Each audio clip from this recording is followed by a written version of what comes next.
Isang mapagpalang umaga sa ating lahat, mga kapatid ko kay Kristo, mula sa The Solidra Morning Devotion. Isang kagalakan na muli tayo ay makapagbulay-bulay sa salita ng Panginoong Hesus sa umagang ito. 10 minutong pagbubulay-bulay ng mga salita ng Panginoon upang papurihan at sambahin ang ating Panginoong Hesukristo. Ang ating pagbubulay-bulayan sa magandang umaga ng Sabado ay matatagpuan sa mga awit. Kapitulo 51, talatang 7 hanggang 12. Ito po ang sinasabi.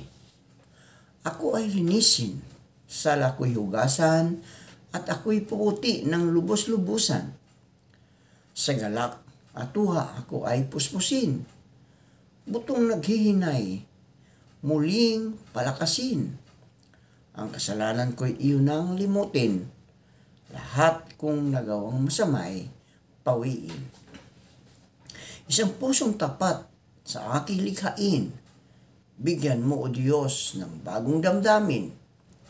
Sa iyong harapay, huwag akong alisin. Iyong banal na espiritu'y paghariin.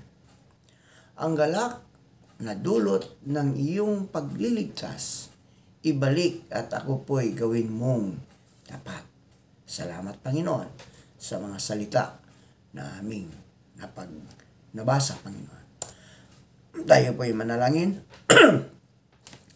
Aming Diyos at mapagmahal, tunay nga ay Diyos na ikaw ang Diyos na napako sa krus dahil sa aming mga kasalanan. Ikaw ang Diyos na nagligtas sa amin mula sa kapahamakan. Salamat, Panginoon, sa walang katapusang pag-ibig na iyong inialay para sa amin. Sa umagang ito, Diyos, aming itinataas sa iyo ang aming mga kapatid sa pananampalataya na nangangailangan ng kagalingan. Particularly, Panginoon, si Darwin, na ngayon ay mayroong lagnat, patuloy mo po siyang abutin, kasama ng ibang mga mananampalataya na hindi ko nabanggit ang kanyang pangalan. Upang sila, O Diyos, ay magkaroon ng kagalingan, magkaroon ng muling ibalik ang kanilang mga lakas dahil sa mga karamdaman. Aming ding inilalapit sa inyo, O Diyos, ang aming mga kapatid na naghahanap buhay sa lansangan. Ikaw, O Diyos, ang siyang maghari sa kanilang mga puso at ingatan mo sila sa kanilang paghahanap buhay at ilayo mo sila, Panginoon, sa mga masasama. Amin ding itinataas, O Diyos, ang aming mga kapatid na naghahanap buhay sa karagatan, tulad ng mga mangingisda, na sila'y ingatan mo, O Diyos, sa laot ng karagatan, tulad ng pag-iingat mo sa iyong mga anak o sa iyong mga apostol na naroon sa laot na kanilang naranasan ang malakas na hangin o bagyo ay iyong pinahinto. Gayon din, O Diyos, sa aming mga kapatid na mga magsasaka, mga nagtatanim ng palay, gulay, prutas at iba pa, na sila iyong ingatan sa kanilang pagsaka upang ang bawat tao ay magkaroon ng mga pagkain sa bawat hapag, Panginoon. Amin ding inilalapit, O Diyos, ang aming mga kapatid na naghahanap ng trabaho, lokal man o abroad. Tulungan mo sila, O Diyos, na makasumpong sila ng magandang trabaho sa tulong ng banal mong Espiritu Santo upang sila, O Diyos, ay magkaroon ng hanap buhay. Maraming salamat po sa mga katugunan sa aming mga panalangin. Sa pangalan ni Jesucristo na aming Diyos at tagapagligtas, manggagamot sa lahat ng karamdaman. Amen at amen. Pagsisisi at pagpapahayag ng kasalanan. Anong ginagawa natin kapag inuusig tayo ng banal na espiritu dahil sa ating kasalanan? Sinisisi ng ilan ang ibang tao na nagdadahilan sila. Sinusubok ng iba na iwasan ang Diyos. Ang iba naman sinusubukang bilhin ang Diyos. Naghahandog ng mas malaki o nakikibahagi sa mas maraming gawain sa iglesia sa halip na hingi ang tawad ang kanilang kasalanan. Tulad ni David na iisa lamang ang kanilang kasalanan. Ginagawa ng tunay na Kristiyano. At iyon ay sabihing, ako'y kaawaan. Umahal kong Diyos, sang-ayon sa iyong kasalanan o kagandang loob. Ito ang panalangin ni David pagkatapos siyang usigin ni Nathan tungkol sa pakikiapid kay Bathsheba. Ang ibang tao ay pangkalahatan kung magpahayag ng kasalanan tulad ng, Panginoon, patawarin mo po ang lahat ng kasalanan ko, na hindi alam kung ano-ano ang mga kasalanang iyon. Ngunit, ang tunay na pagsisisi ay lubos na pagkalungkot sa nagawa natin at pagnanais na talikuran iyon at sundin ang Diyos. Dapat na maging tiyak tayo kapag ipinapahayag natin ang ating mga kasalanan mula sa pinakamaliit hanggang sa pinakamalaki. Dahil ang lahat ng kasalanan, sabi ni Apostol Pablo, ay nakikita ng Diyos.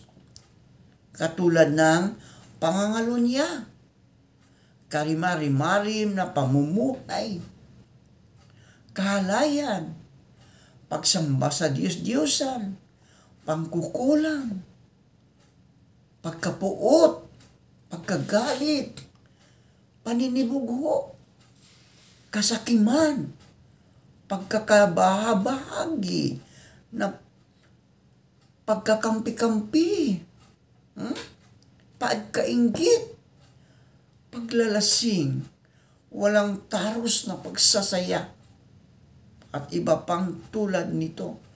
Ayon sa Galatia 5:11, ipinahayag ni Apostol David ang kanyang tiyak na kasalanan. Ang pagsalangsang ko ay kinikilala, laging nasa isip ko at alaala.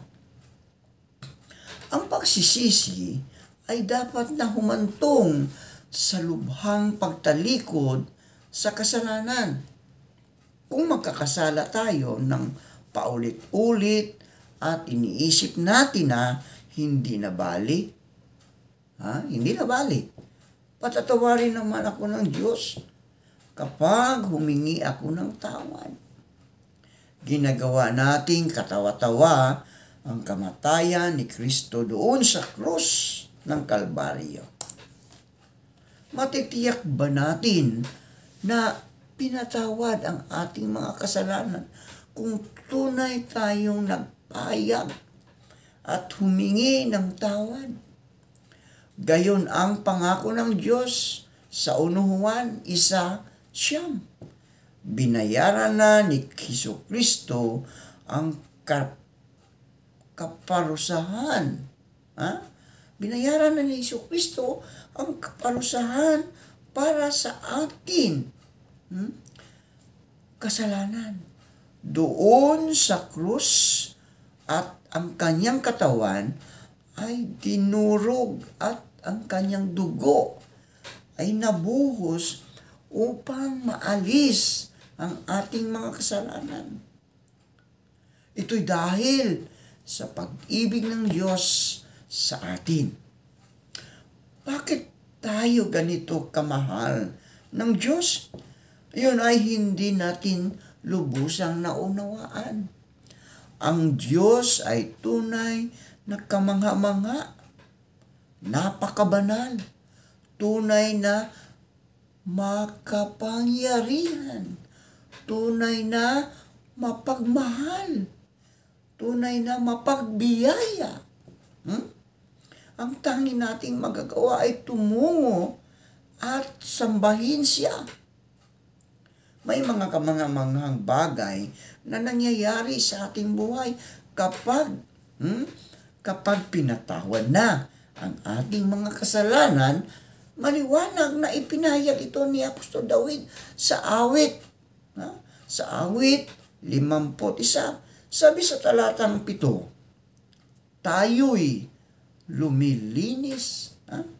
Tayo'y lumilinis. Napuspos tayo ng galak at wa. Talatang 8. Ang kasalanan ay nalilimot na. Talatang 9. Nagkakaroon ng panibagong damdamin, hindi tayo itinataboy palayo sa harapan ng Diyos. Makikita natin ito sa talatang 11. At panghuli, nasa atin ang kagalakan ng kaligtasan. Matatagpuan natin sa talatang 12 sa ating batayang talata. Kung minsan, hindi napapasa atin ang mga bunga ito ng pagsisisi. Ang dahilan nito'y ay kahit pinatawad na tayo ng Diyos, hindi pa rin natin napapatawad ang ating sarili. Lagi nating iniisip, bakit ko ginagawa yon? Napakahangal ko nga naman. Nanatili tayong dala ang bigat ng kasalanan. Nahulog tayo sa bitag ni Satanas na hindi nagnanais na tayo'y makalaya. Ngunit, pinalaya na tayo ni Kristo Jesus. Tanggapin natin ang salita ng Diyos at matuto tayong magpatawad sa ating mga sarili. Tayo po ay manalangin. Maraming salamat, Panginoong Diyos, sa panibagong araw at buhay na iyong inialay sa amin. Maraming salamat sa muli mong pagising sa amin sa magandang umaga ng Sabadong ito, Panginoon. Upang kami, O Diyos, ay patuloy na sambahin ka, purihin ka sa Espiritu at sa katotohanan. Aming inialay ang buong araw na ito para sa mga gawain ng aming pamilya, sa iyong iglesia, sa lahat ng aming mga gawain sa araw na ito. Panginoon, dalangin ko, kami po'y ingatan mo, proteksyonan mo sa mga kasamaan. Salamat, Panginoon, sa pag-iingat mo sa aming buhay sa araw na ito. At salamat sa kapatawaran na iyong ibinigay. Isinugo mo ang kaisa-isa mong anak upang kami tubusin doon sa cross ng Kalbaryo. Ibinuhos mo ang iyong dugo upang ang aming mga kasalanan ay luminis, mawala, mawash out, at kami ay magiging bagong nilalang na katulad mo, Panginoon. Maraming salamat po at purihin ka. Ito ang aming dalangin na may pagpupuri at pasasalamat sa matamis na pangalan ni Jesus. Amen.